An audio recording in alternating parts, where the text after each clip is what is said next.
Marquess Collide, a noble lady, has been operating a clandestine slave auction involving teenage girls. Unbeknownst to her, two of her slaves, Dina and Tart, harbor a hidden identity as professional assassins. In a stunning turn of events, Dina skillfully wields her firearm, targeting the snobbish wealthy men while Tart defeats the guards. On the other hand, their leader Lug and his companion Maha reveal that Marquess has been found guilty of human trafficking.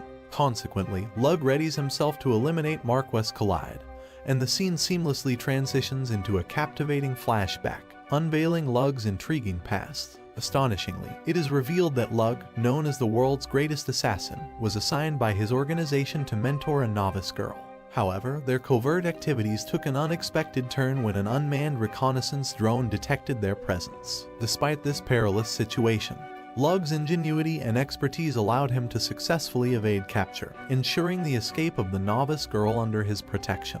In a subsequent turn of events, Lug and the novice girl managed to acquire forged passports, intending to travel to Japan. However, their journey took a tragic turn when their aircraft fell victim to a meticulously orchestrated attack by a fighter jet, precisely set up by Lug's organization. The resulting devastation claimed Lug's life. Nevertheless, a stunning revelation unfolds as it is disclosed that Lug's soul was summoned by a divine entity, a goddess. In a profound encounter, she presents Lug with two distinct choices. The first option entails a complete cleansing of his soul, leading to rebirth as an entirely different individual.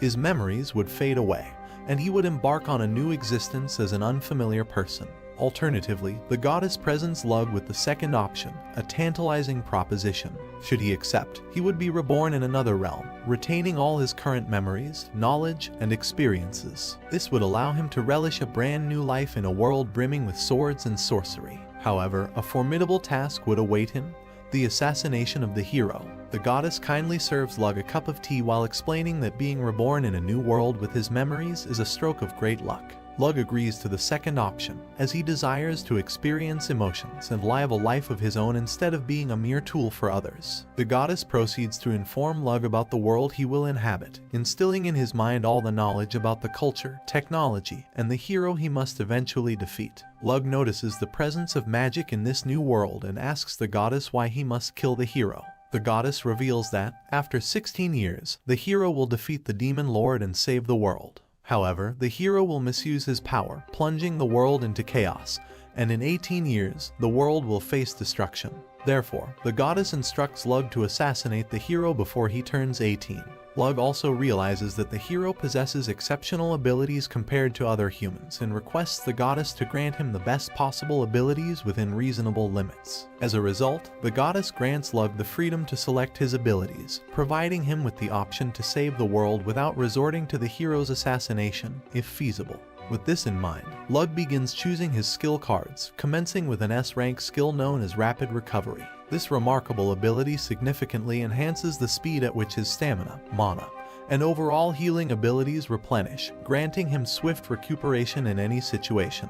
Next, Lug opts for an A-rank skill called Spell Weaver. This skill bestows upon him the power to craft new spells, with a repertoire of 100 spells to choose from.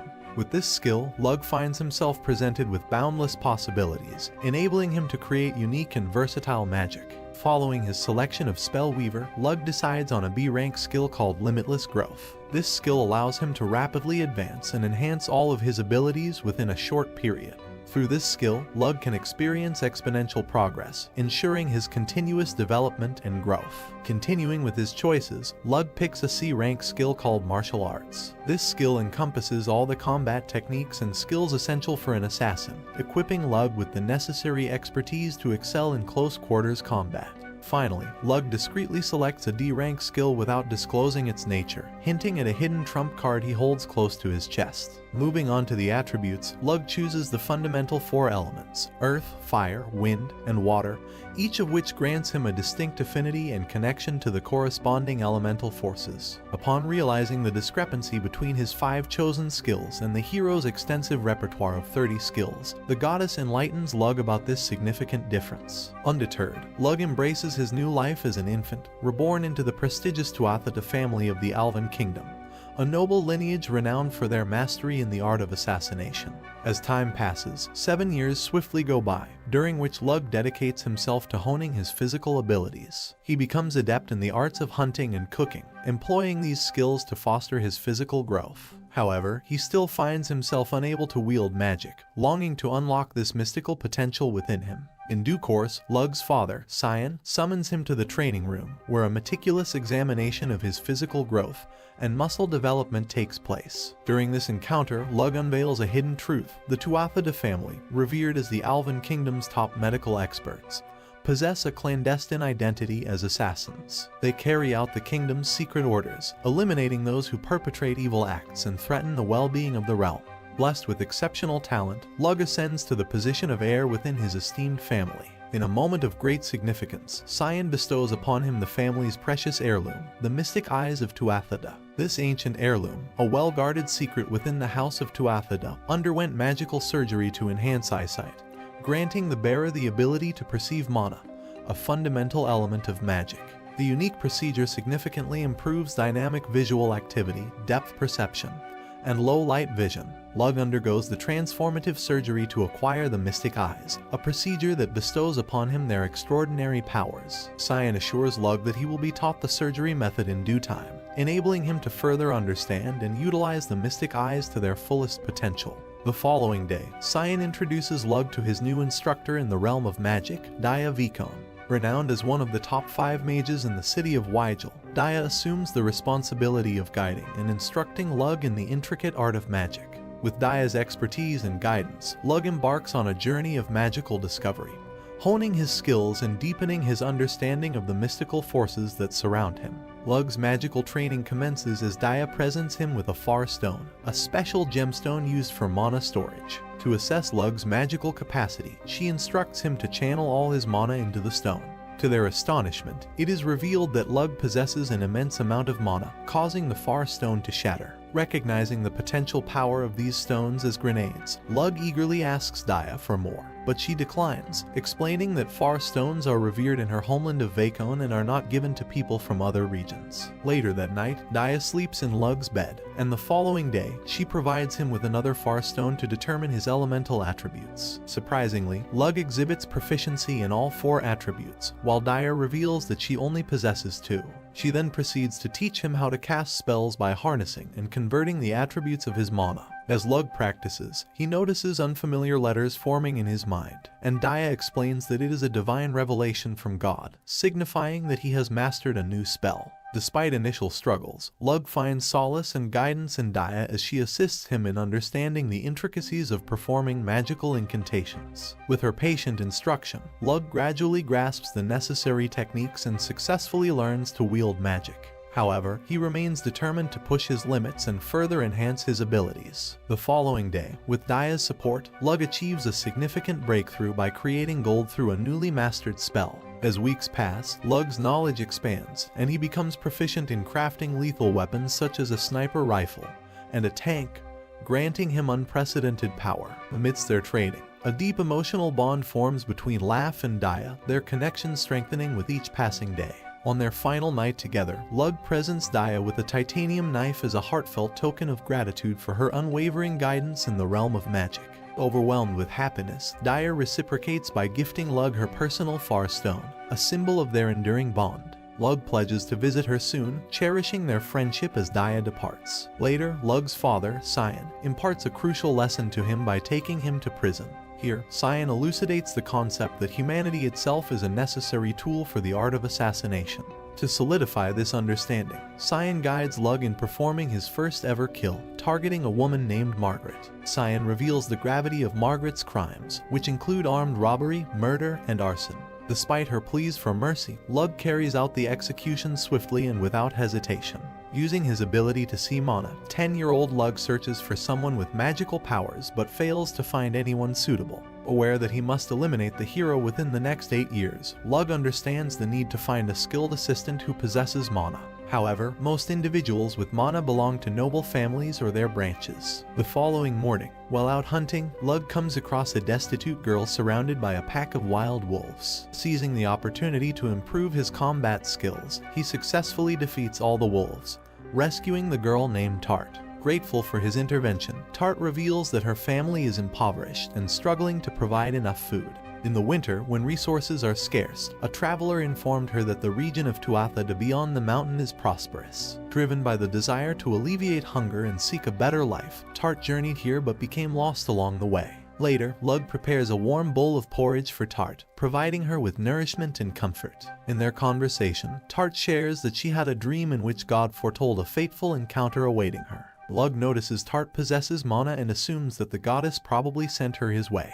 Using his excellent skills of communication, Lug gains Tart's trust and convinces her that he's the only one who can give her life a purpose. Despite telling her that he has killed people, Tart agrees to become his assistant and Lug takes her in. 2 years later, Lug turns 12 and Tart turns out to be a beautiful girl. She has now become his servant and Lug orders her to visit the training room later. There, he physically examines her and reveals his father imposed 2 conditions on him for training her. First, he would instruct her, and second, if she ever betrays them, he'd personally execute her. However, Lug notices that in just 2 years, Tart has acquired a body worthy of an assassin and refinement appropriate for an aristocrat's servant. Despite her ability to improve drastically, Lug notices that she's only good at using a spear and can't use a knife. Consequently, he creates a special spear for her which can be concealed by folding it up. Lug becomes impressed by her exceptional spear skills and praises her. The next day, he finds her sleeping next to him in his bed and realizes that she has become infatuated with him. As Lug's reputation spreads among the locals, he starts receiving gifts from various shopkeepers, showing their appreciation for him. Lug takes this opportunity to convey to Tart the importance of not just physical strength, but also kindness in winning the hearts of the people. Touched by his compassion, Tart pledges her lifelong service to him. Additionally, it is revealed that Lug has learned how to create far stones by studying the one given to him by Daya. He has been collecting and storing them by infusing them with mana. The stones grow in size as he uses more mana, and he plans to utilize them as weapons in the future. Tart informs Lug that Cyan has summoned him to the training room. Lug meets his father there, and Cyan inquires about Tart's progress. Lug assures him that she has made significant strides, even surpassing the level of skill possessed by the branch families. Moreover, Lug dismisses any suspicions Cyan may have had about Tart being a potential spy sent by their enemies, affirming her innocence. Cyan informs Lug that his next training will be a special test, and if he completes it along with one more training exercise, he will be fully recognized as a member of the family and allowed to take on assassination jobs. The special test turns out to be a fight between Cain and Lug. Despite Lug's natural talent, Cyan proves to be a formidable opponent and gains the upper hand. However, due to Lug's past life experiences, he can use his skills effectively and defeat Afterwards, Lug joins Cyan in carrying out assassinations for their targets. However, one day, Cyan presents Lug with a final trial. He instructs Lug to disguise himself as a merchant, as nobles are more likely to trust a merchant who can provide them with desired goods. Cyan reveals that Lug will train to become a merchant under the name of Ilig Balor, the son of the head of Balor Trading Company. Lug will have to adopt this alias and train until he reaches the age of 14. Cyan organizes a grand celebration to honor Lug's achievements and officially declares him as the heir of the House of Tuatha. However, Rana, a member of the Branch family, interrupts the festivities and claims that he deserves to be the next heir due to his superior strength. To settle the matter, Cyan orders Rana to fight Lug. Despite Rana's confidence, Lug effortlessly defeats him in the duel. Rather than harboring resentment, Lug admires Rana's swordsmanship skills and acknowledges his talent. As a gesture of goodwill, Lug presents Rana with a sword, symbolizing their reconciliation.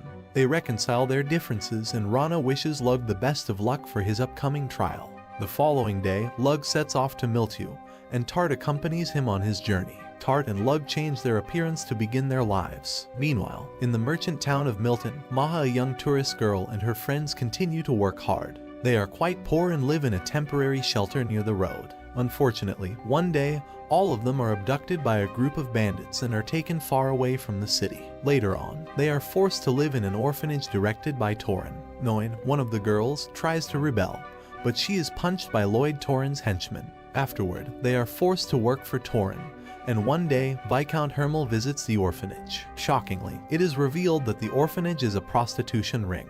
Ifa, one of the girls, is summoned by the Viscount to his lodging later at night. Later on, she returns and gets traumatized by the horrible experience. As the days pass by, the activities of the prostitution ring continue and all the girls except Maha are forced to participate in it. One day, overwhelmed by the trauma, Noin scars her face with a sickle to avoid working as a prostitute.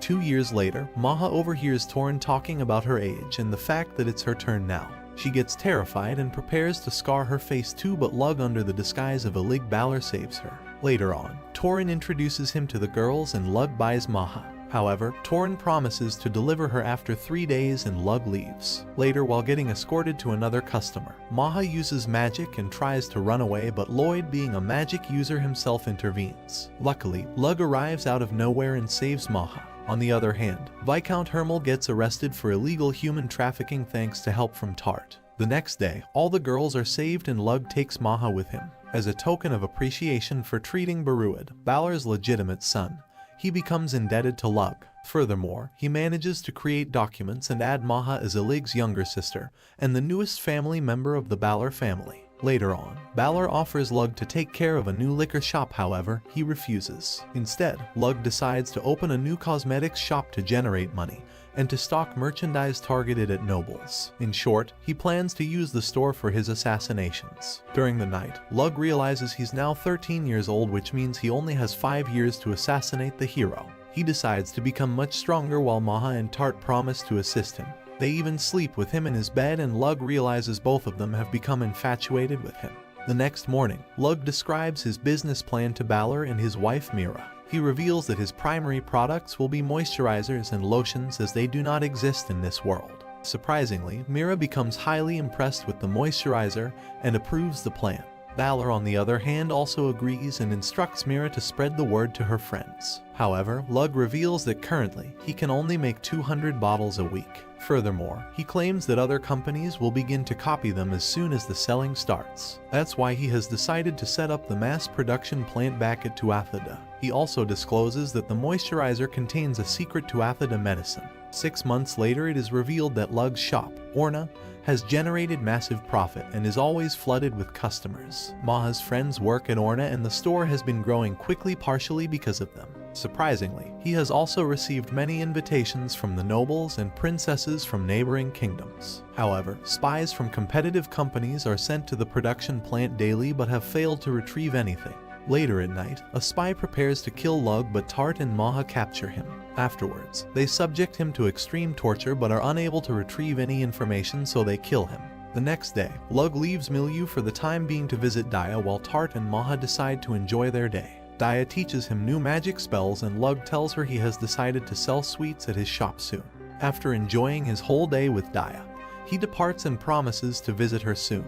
It is uncovered that Lug has been strategically deploying Tart into battles to acquire valuable combat experience, while Maha has been honing her skills in handling information and finances. Lug, under the guise of his false identity Ilig Balor, has successfully established his cosmetic brand Orna, which has achieved remarkable success. Through this venture, he has cultivated numerous connections and established a vast network of information. Realizing the potential of his business, Lug entrusts Maha with the responsibility of overseeing Orna's operations, assuring her of the business's safety. Maha, in turn, expresses her desire to expand Orna's reach beyond the confines of Miltiu. However, Lug discloses a tragic past, revealing that Maha was once the sole heir to a renowned trading company. However, a treacherous right-hand man betrayed them, resulting in the murder of Maha's parents and the usurpation of the company. Forced to flee for her life, Maha sought refuge in Milton. The shop she proposes to purchase was once a part of her family's company, and she aims to reclaim her father's legacy. Lug grants her the freedom to pursue her ambitions, placing his trust in her capabilities. The following morning,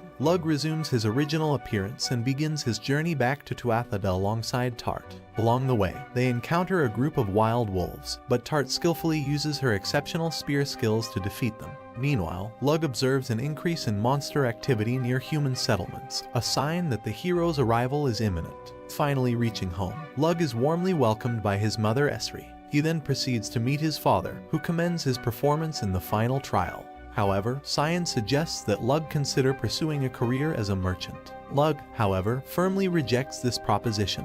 He expresses his desire to bring happiness to his kingdom and continue living as an assassin. Additionally, he confesses his love for Daya and explains that he needs noble status in order to marry her. Becoming a merchant would jeopardize his eligibility to marry a noble. Cyan, understanding his son's determination, accepts his decision and assigns him his first official mission as an assassin.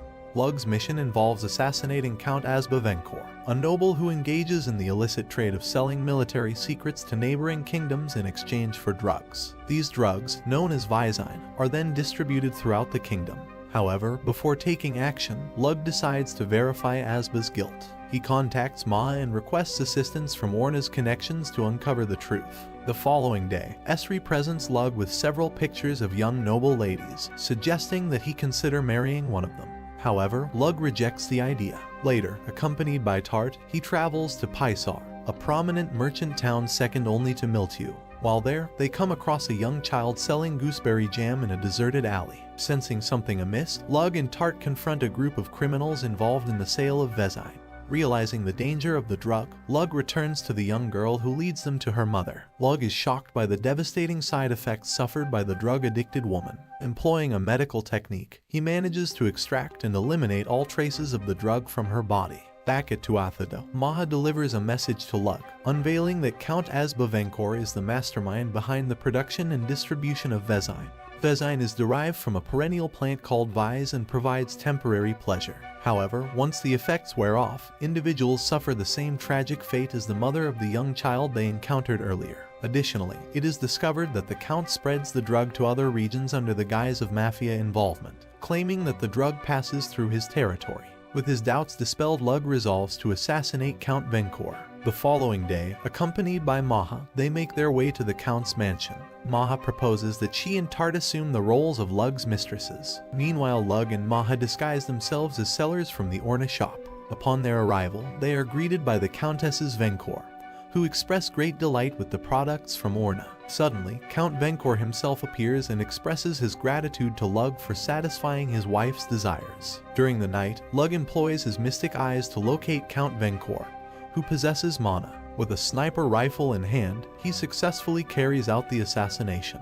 However, witnessing the mourning of the Count's wife deeply affects Lug, even though he does not regret eliminating his first target. By utilizing simpler vocabulary and sentence structures, the narrative of Lug's pursuit of Count Venkor and the moral conflicts he faces becomes more accessible and easier to follow. Lug and Tart return to the mainland after spending a whole month on an inhabited island. It is revealed that they went to the island to practice their magic skills and Maha gave them the suggestion.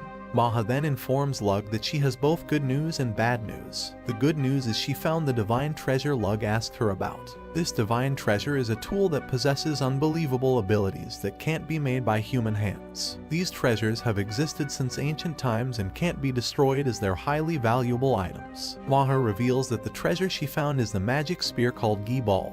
Furthermore, she's currently negotiating the purchase of said spear, and it is owned by a man named Satanta Magnus. He's also known as Kran's Hound, and the man is most likely to be the hero. Despite facing some difficulties with the negotiations, Maha assures Lug she'll be able to purchase the spear. However, the bad news is a civil war has broken out in the neighboring kingdom of Swoigel. What's worse is Daya's house. Vakon has joined as part of the kingdom's army. On the side of the rebel forces, there's a soldier giving them a lot of trouble. That soldier is none other than Satanta Magnus himself. The next morning, Lug visits Daya, who gets overwhelmed with happiness because of his sudden arrival. He informs Daya about the civil war, but she claims it's happening quite far away from her palace. Lug reveals that impudent nobles insulted the royal family and started a rebellion. Lug decides to use his power as a Ligballer to help Daya and her family escape to a safe kingdom. However, Daya refuses as she has a responsibility of protecting her kingdom, her land, and its people. Instead, she offers Lug to go out on a date with her and he reluctantly agrees. She puts on a simple disguise and goes out to enjoy her date with him. Later on, they visit a restaurant and eat lasagna for lunch. There, Lug openly praises her and promises to cook a delicious meal for her next time. Afterwards, they encounter a young boy, Rico, and help him find his mother. Before ending their date, Daya takes Lug to the special hot springs famous in Vikon. There, Lug gets shy, but Daya forces him to take a bath together. However, Daya tells him that she loves her town and cannot abandon it by fleeing away. Furthermore, currently, her father is on the battlefield and he's quite strong. Afterwards, Lug and Daya share their first kiss. Later in the evening, Lug bids her farewell and promises to visit her soon.